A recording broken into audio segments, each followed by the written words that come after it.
Tush nima? Tush insonning uyqusida 3 xil bo'ladi. Avvalgisi bittasi shaytondan. Shayton keladi, alg'ov-dalg'ov tush, u toza rasvo narsa. Unaqa tush ko'rganda odam turib chap tarafiga 3 marta tuflash kerak edi, birovga aytmay yuraverish kerak. Tushni ikkinchisi uyg'oqlik vaqtida o'yiga o'ylab, kallasiga mahkam qo'yib olgan, odamlar bilan gaplashib, o'sha fikr bilan yotgan odamni kallasi davom etadida ishlab, haligi nimasidagi gapirayotgan gapi tush bo'lib kiradi.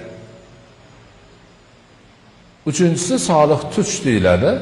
U kun bilan tun teng bo'lgan pallalarda, tong chog'ida Alloh taolo tarafidan bir bashorat o'laroq beriladi.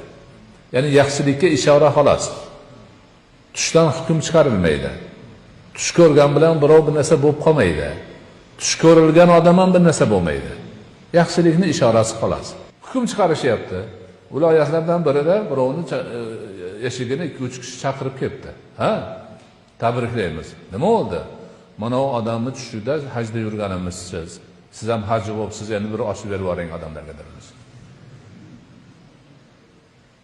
Mana shu yerning o'zida bir orga kirib etikab o'tirgan ekan, kelib birov qo'lidan ushlab Ka'bani aylantirib kelibdi degan gapni tarqatishgan. O'zimiz hay deb zo'rg'a ushlab qolganmiz.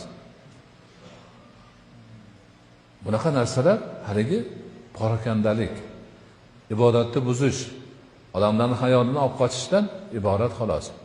Yaxshi tush, solih tush yaxshi narsa, faqat ishora xolos. Undan hukm chiqmaydi. Hech narsa bo'lmaydi. Yaxshilik